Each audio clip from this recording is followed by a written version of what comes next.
অনেকক্ষণ ধরে হাত জি আপনি আজকে যে বিচারটা হইতেছে এটা মানবতা বিরোধী অপরাধের বিচার হইতেছে।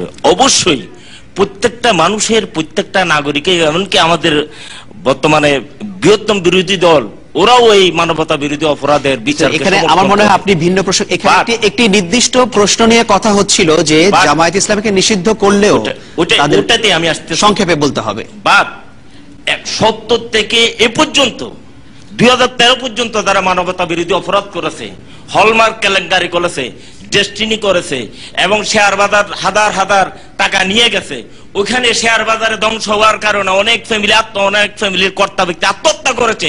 এটা কি মানবতা বিরোধী অপরাধ নয়? আপনারা যে এটার মানবতা বিরোধী অপরাধের বিচার করবেন না? জনাব শাহরিয়ার কবির আপনি আগেই বলেছেন সমস্ত অপরাধের বিচার চাই।